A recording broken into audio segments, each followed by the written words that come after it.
مجھے اپنے باپ سے بہت پیار ہے لیکن وہ اپنے پرانے بابوں اور پرانے قائد کو نہیں چھوڑتے، اس کا حل کیا ہے؟ اس کا حل ہے مجلس 50 دیکھیں اور حکمت سے انہیں سمجھائیں. میں نے طریقہ بتایا ہوا. عقیقے کے بارے میں بتا دیں، قربانی میں ہو سکتا ہے نہیں جی، اس کے اوپر میری ویڈیو ریکارڈ ہے. عقیقہ الگ سے جان دینی ہے، بخاری میں حدیث ہے بچے کی جان گروی ہوتی ہے عقیقے کے عوض، تو پوری جان آپ نے دینی ہے، حصہ نہیں ڈال سکتے. یا بکرا دیں گے یا بکری لڑکی کی طرف سے، اور لڑکا ہے تو 2 بکرے اور 2 بکریاں، دونوں میں سے کوئی بھی ہو سکتی ہیں. میری والدہ لکڑی کے تخت پر نماز ادا کرتی ہیں، وضاحت فرما دیں. بالکل ٹھیک ہے، اچھی بات ہے، لکڑی پہ نماز بہت اچھی بات ہے، نیچرل چیز ہے، اس کے اوپر ٹکی بھی رکھنے کی ضرورت نہیں ہے، وہ والی نیچرل ہے. اور یہ پرانے زمانے میں بڑا آسان کام تھا. اس سے آپ دیکھیں جو مسجد بیت کا کانسیپٹ ہے، نبی الاسلام کے زمانے میں بخاری مسلم میں ہے، صحابہ کرام کو حضور نے یہ یعنی ترغیب دلائی تھی کہ اپنے گھر میں ایک حصہ رکھو نماز کے لیے مخصوص، تاکہ اس کو پاک رکھنا آسان ہو. تو یہ جو لکڑی کا جائے نماز ہے نا، یہ پاک رکھنا بڑا آسان ہے، کیونکہ یہ باقاعدہ پوری ایک سمجھ لیں لادہ سے ایک پلیٹ فارم بنا ہوتا ہے، آپ اس کو شفٹ کر سکتے ہیں. اس کے اوپر چڑھ کے تو گندگی کوئی نہیں کرے گا، زیادہ فرش پہ گندگی ہوگی تو نیچے سے صاف ہو جائے گی، تو وہ پاک ہی رہتا ہے. یہ تو بہت اچھا ہے. میں عراق کام کرنے کے لیے جا رہا ہوں، مجھے اس ملک میں رہنا کیسا ہے؟ وہ ملک شیعہ کا ہے. یار عراق جائیں گے تو شیعہ ہیں، آپ سعودیہ چلے جائیں گے تو وہابی ہیں، تو سارے مسلمان ہیں یار، جدھر مرضی جائیں، کیا فرق پڑتا ہے؟ جنت میں سب کی عمر 31 یا 33 سال ہوگی تو ہمارے ماں باپ سیم ایج کی ہوں گے انشاءاللہ جی. وہاں جنت کے معاملات وہیں جا کے دیکھیں گے، تو انہوں نے ٹینشن پہ گئی ہے. ہاں جنت کی ڈائنامکس ہی الگ ہے، دنیا میں آپ اس کی مثال بھی نہیں بیان کر سکتے. ٹھیک ہے، دنیا میں یعنی نبی کی بیویاں بھی ہیں نا، تو ان میں بھی وہ سوکن والا ایشو ہے، ایک دوسرے سے جیلسی فیکٹر ہے نا. آخرت میں نہیں ہے. اب اس کو دنیا میں کیسے کوئی عورت امیجن کر سکتی ہے کہ میرے شوہر کی اتنی بیویاں ہوں اور میں جیلس نہ ہوں؟ کوئی کر سکتا ہے امیجن؟ مجھے بتائیں. تو آخرت کی مثال دی نہیں نہ جا سکتی. میرا ایک دوست آپ صلی اللہ علیہ وآلہ وسلم پر جادو والی حدیث کا انکار کرتا ہے جی، اس کو میرا وہ لیکچر سنا دیں، اس کے اوپر اتفاق ہے. اور یہ کوئی نبی کا نقص نہیں ہے، نبی الاسلام پہ باقی تکلیف بھی تو آئی ہیں نا. اگر کوئی کہتا ہے کہ نبی الاسلام کی حفاظت اللہ تعالیٰ فرمانے والا ہے، تو پھر جنگ احد میں آپ کے دانت کیوں شہید ہوئے؟ یہ تو آزمائش ہے نا. آپ کا کوئی بیٹا جوانی کی عمر کو نہیں پہنچا، اللہ کی طرف سے آزمائشیں. جادو بھی ایک آزمائش تھی، ایک علاج نازل ہونا تھا، ہو گیا. وہ حدیث بخاری مسلم میں ہے، آپ جادو والی حدیث اور میرا نام لکھیں، وہ تفصیلی ویڈیو کھل جائے گی. یہ پوری ڈاکٹرن ہے. اگر امام صاحب کے ٹخنے ننگے نہ ہوں اور تیسری چوتھی رکعت میں سورہ فاتحہ پڑھ نہ سکیں تو دوسرے امام کے پاس چلے جائیں میرے بھائی. بہتر امام دنیا میں بھی، اگر آپ کو ایک دکان سے اچھا دودھ نہ ملے، آپ دوسری دکان پہ چلے جاتے ہیں. نائٹ شفٹ میں کام کرنا درست ہے، کیونکہ قرآن میں آیا کہ دن کو آرام. قرآن میں جو آئے یہ عمومی بات ہے، عموماً ایسا ہی ہوتا ہے. لیکن اب جہاں 6 مہینے کا دن 6 مہینے کی رات ہے، وہاں تو ظاہر ہے کہ 6 مہینے انہوں نے گھڑیوں کے اعتبار سے ڈیوائڈ کیے ہوئے. باقی رہ گیا نبی اسلام کے زمانے میں بھی جی، رات کے وقت بھی صحابہ کرام جاگتے تھے.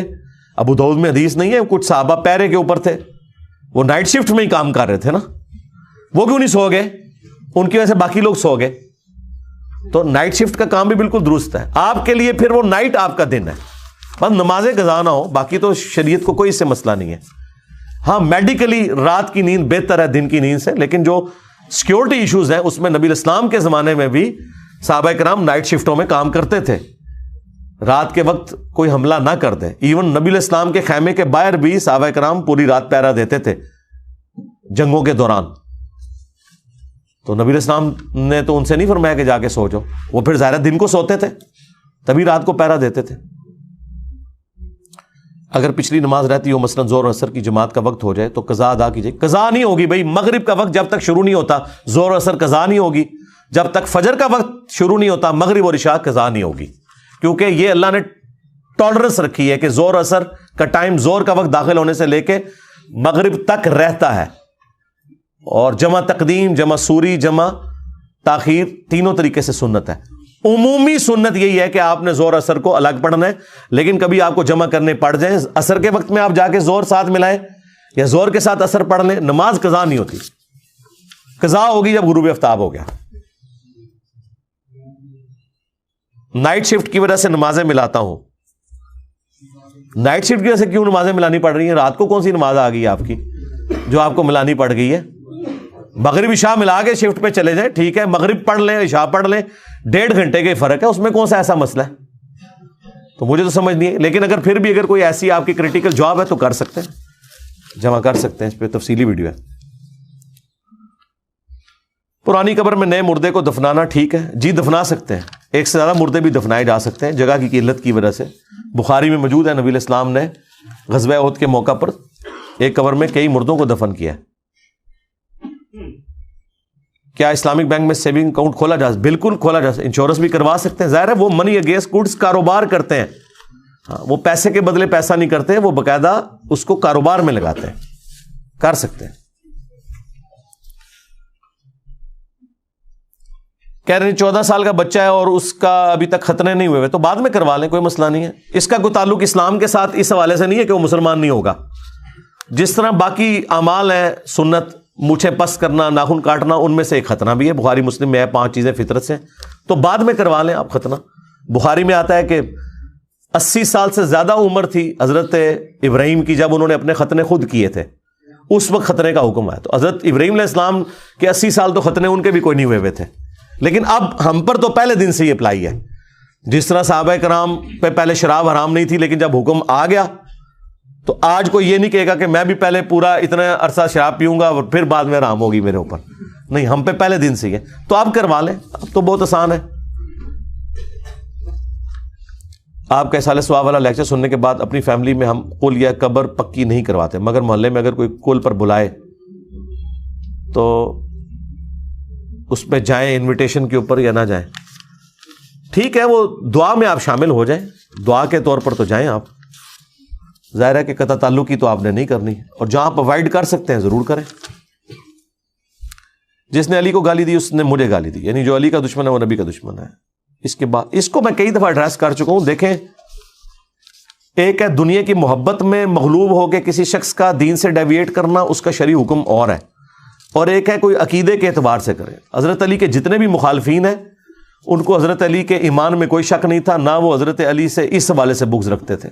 بس دنیاوی طور پہ اس زمانے میں چونکہ علم غیب نہیں ہوتا تھا، صحابہ کو نہیں پتا چلا، ایک دوسرے کے بارے میں پولیٹیکل اختلاف آ گیا. ہاں، یہ اختلاف عقیدے کا اختلاف نہیں تھا. اگر عقیدے کا اختلاف ہوتا، ایون جب حضرت علی خلیفہ تھے، ابو داؤد میں حدیث موجود ہے، حضرت معاویہ نے شام سے خط لکھا تھا ایک دینی مسئلہ پوچھنے کے لیے، اور حضرت علی نے ان کو جواب دیا تھا. تو دینی اختلاف کوئی بھی نہیں تھا، وہ ایک پولیٹیکل اختلاف ہو گیا ہوا تھا. ہاں، دین کی وجہ سے اگر حضرت علی سے کوئی بغض رکھتا ہے تو وہ تو ظاہر ہے اس کا تو ایمان فارغ ہے. لیکن حضرت عائشہ ہو، طلحہ ہو، زبیر ہو، میں نے بھی مفتی فضل ہمدرد کے ساتھ تفصیلی ایک پوری کوشچن آنسر سیشن ریکارڈ کروایا ہے. میری زندگی کا سرمایہ ہے وہ. کوئی چیز میں نے چھوڑی ہے سنی شیعہ اختلاف کے حوالے سے؟ اپنا عقیدہ میں نے کھول کے بیان کر دیا ہے، جو پہلے بھی کیا ہوا تھا، لیکن پہلے وہ سکیٹرڈ فارم میں تھا کئی کلپس کے اندر. اب وہ ایک جگہ اکٹھا ہو گیا، تو وہ آپ دیکھ لیں. یہ پوری ڈاکٹرن ہے، یہ اس طرح نہیں ہے. یہ وہی ہے جو بخاری مسلم میں ہے کہ مجھے خطرہ نہیں کہ تم میرے پاس شرک کرو، لیکن دنیا کی محبت میں ایک دوسرے کو قتل کرو گے. بس یہ ہو گیا. آپ زبردست کام کر رہے ہیں مگر لوگوں کو اعتراض ہے. جی، زبردست کام کے اوپر اعتراض ہی بنتا ہے نا. ہاں، وہ جنید سلیم صاحب والی بات ہے کہ آپ چلتے پانی میں پتھر پھینکے تو ارتعاش ہوتا ہے. انجینئر صاحب نے تو پہاڑ لا کے پھینک دیا، پانی خشک ہو گیا، پھر کیا تھا؟ اعتراض سے بنتا ہے. بہت سے سوالوں کے جواب میں دے دیتا ہوں، مگر آپ کا لہجہ سخت ہے. کیا صاحب؟ جی، حضرت عمر سے تو بہت نرم ہے میرا رویہ. جس دن ہمارے مخالفین حضرت عمر کو یہ ڈکلیئر کر دیں کہ وہ انجینئر صاحب سے زیادہ سخت تھے، اس دن میں نرم ہو جاؤں گا. ٹائم قیامت تک ہے. لیکن یہ زیادتی تو نہ کریں. ایک بندہ حضور کی صحبت میں رہ کے بھی اپنی طبیعت کی سختی رکھتا ہو، اور ایک بندہ 1400 سال بعد آ کے اس سے زیادہ نرم ہو. ایک بندہ حضور کی مجلس میں بار بار تلوار نکالے، یا رسول اللہ اجازت دے اس کا گلا کاٹوں. انجینئر صاحب نے کبھی بال پوائنٹ بھی کسی کو نہیں مارا ہو. تو یہ تو نہ کرو یار، کون سی باتیں کر رہے ہیں. اگر آپ کے اندر اتنا علمی حوصلہ نہیں کہ آپ یہ کہہ سکیں کہ میں حضرت عمر سے زیادہ نرم ہوں، تو آپ کو مجھے سمجھانے کا کوئی حق باقی نہیں ہے. اور باقی یہ آپ کا جو دعویٰ ہے یہ بالکل غلط ہے. میں الحمدللہ میرے سے زیادہ نرم اس پلانٹ ارتھ پہ اگر کوئی دائی ہے تو اس پہ انگلی رکھیں. کون ہے بتائیں کون سا بندہ ہے؟ لیکن ٹاپک بھی میرے والے ڈسکس کرتا ہو. ہاں یہ نہیں ہو سکتا کہ انجینئر صاحب طارق جمیل صاحب جو ہے وہ روٹی بغیر چمچ اور کانٹے کے کھاتے ہیں اور آپ مرغ پلاؤ جو ہے وہ چمچ اور کانٹے کے ساتھ کیوں کھاتے ہیں. میں کہتا ہوں اپنی عقل کا علاج کرا. تو روٹی کو کمپیئر کروا رہا ہے مرغ پلاؤ کے ساتھ. مرغ پلاؤ جو ہے وہ طارق جمیل صاحب نے بھی کبھی کھایا تو وہ چمچ اور کانٹے کے ساتھ ہی کھائیں گے. ٹھیک ہے, جو ہمارے ٹاپکس ہیں. ٹھیک ہے, میں اب بات نہیں کرتا کسی کا نام لیے بغیر. یقین کریں آپ کے علماء اتنے بزدل ہیں, اپنی ٹرولنگ سے, اپنی لائف تھریٹ کی وجہ سے وہ ان ٹاپکس کے اوپر بات ہی نہیں کرتے. بزدل 60-70 سال کے ہو کے بھی اگر صحیح بات نہیں کوئی بتا رہا تو اسے بزدل ہی کہا جائے گا نا. کیونکہ جامعہ ترمذی میں حدیث ہے کہ میری امت کی عمریں جو ہیں وہ 60 سال کی رینج میں. بخاری میں حدیث ہے جس کو اللہ نے 60 سال عمر دے دی اس کے اوپر حجت تمام کر دی. 60 سال کے بعد کون سی حکمت تم لے کے چل رہے ہو؟ تم اپنی زندگی گزار چکے ہو, نہیں بولتے, ڈرتے ہیں. تو میرے سے زیادہ کوئی نرم نہیں ہے. اور جو میرے ٹاپکس پہ بولتا ہے وہ سٹارٹ ہی سے کرتا ہے فلاں کافر ہے, فلاں سوراں دا سور ہے. کہنا انہاں بڑیاں دا اخلاص منگو تو بڑے بڑے لوگ ان گداواں نو خیر پا ہی دیں گے. چلو جی چلیے او بھابیاں دی اذان اے تے کڑا دے اے تے سور دے سور چل چلیے.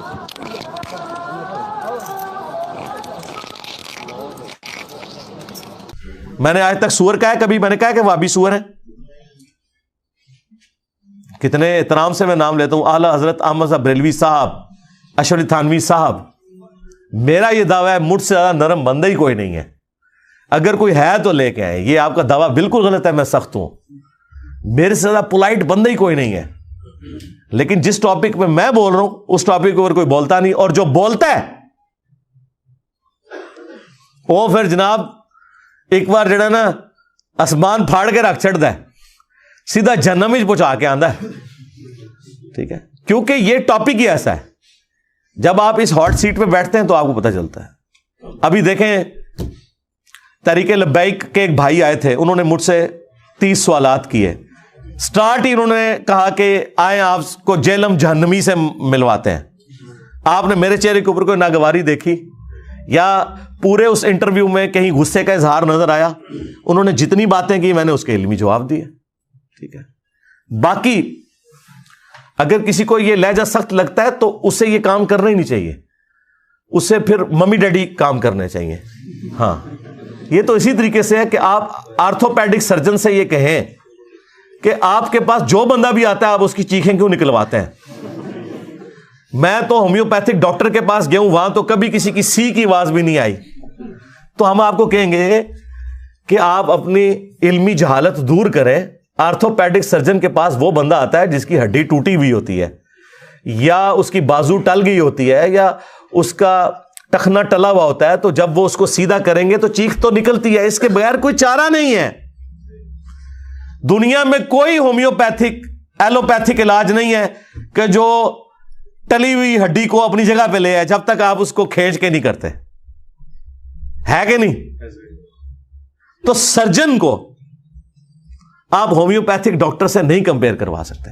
میں ہومیوپیتھک بھی کرتا ہوں علاج, ہاں یہ ذہن میں رکھیے گا. ہومیوپیتھک علاج میں دیکھیں, میں نے صبح شام کے سنت اذکار کے اوپر ویڈیو نہیں ریکارڈ کرائی, درود شریف کے فضائل کے اوپر میں نے ویڈیوز نہیں ریکارڈ کروائی, فرض نماز کے بعد سنت اذکار کے اوپر وہ ساری ہومیوپیتھک ویڈیوز ہیں, آپ وہ دیکھیں. آپ آ کے سیدھے ہی آ کے بائی پاس کا آپریشن یا اپینڈکس کا آپریشن دیکھ رہے ہیں اور کہیں جی انجینئر صاحب نے ہر ٹائم مستری پڑے ہوندے ہاتھ وچ, تو ظاہر ہے آپ کو یہی لگے گا نا.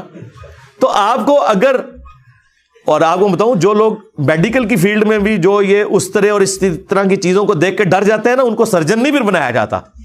اگر آپ کا دل ہی اتنا سے آپ سرجن نہیں بن سکتے تو جو سرجنوں کا کام تو انہوں نے ختم کرے.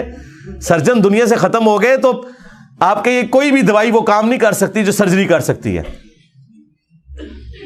دنیا میں کوئی علاج نہیں ہے کہ جب آپ کا سٹنٹ ڈالنے والا ہوا ہے تو کوئی دوائی آپ کو ایسے ہی ہو کہ وہ آپ کا کولیسٹرول کا وہ ایشو جو ہے ریزالو کر دے, اسٹنٹ ڈلنا ہی ڈلنا ہے بھائی. اور اگر زیادہ بگڑ گیا تو بائی پاس ہونا ہے آپ کا, اور اس میں سیدھا گرائنڈر چلتا ہے ادھر. ہاں, یہ چھوٹا گرائنڈر چلاتے ہیں, کڑ کڑ کر کے یہ سارا آپ کا سینے کی ساری پسلیاں توڑ کے یوں کھولتے ہیں, پھر دل نکالتے ہیں اور پھر آپریشن کرتے ہیں, پھر یہاں سے ٹانگ سے ایک نس نکال کے اس کو وہ کرتے ہیں. اب آپ یہ آپریشن ایک یوٹیوب پہ دیکھ لیں ایک ڈاکٹر کا, تو آپ اس ڈاکٹر پہ لانتے بھیجیں گے کیا؟ آپ کو نہیں پتا کتنی بڑی خدمت کر رہا ہے وہ انسانیت کی, اور وہ خدمت کر رہا ہے جو کوئی دنیا کا ہومیوپیتھک ایلوپیتھک نہیں کر سکتا, کوئی حکیم نہیں کر سکتا, ہے کہ نہیں؟ تو سرکار یہی کام میں کر رہا ہوں, اور میں ہے بھی اکیلا ہوں اس فیلڈ کے اندر, کیونکہ اس فیلڈ میں جو گھسے گا نا اسے اپنی اور اپنی فیملی اور اپنے دوستوں کی لائف سٹیک پہ لگانی پڑے گی. دنیا اس کے لیے پھر جنت نہیں رہے گی. ہاں, وہ آزادانہ گھوم نہیں سکتا. اور مزے کی بات, بلکہ دکھ کی بات, کہ اسے خطرہ غیر مسلموں سے نہیں, مسلمانوں سے ہوگا. آپ رفع الیدین کے ساتھ کسی سڑک پہ کھڑے ہو کے نماز پڑھیں, آپ کو خطرہ یہ نہیں ہوگا کہ وہاں صفائی کرنے والا جو کرسچن ہے وہ آ کے تو جھاڑو سے آپ کی پٹائی شروع کر دے گا, یا کوئی ہندو وہاں سے گزر رہا ہے تو وہ آپ کے سر پہ آگے کو بیلچا مار دے گا. آپ کو داڑھی والوں سے, پگڑی والوں سے, ان حنفیوں سے ڈر لگے گا جو کہتے ہیں کہ رفع الیدین منسوخ ہو چکا ہے. تو مسلمان جب مسلمان سے ڈرے سنت پہ عمل کرتے ہوئے, تو وہاں پھر اللہ تعالیٰ نے انجینئر جیسی بلائی چھوڑنی ہے نا.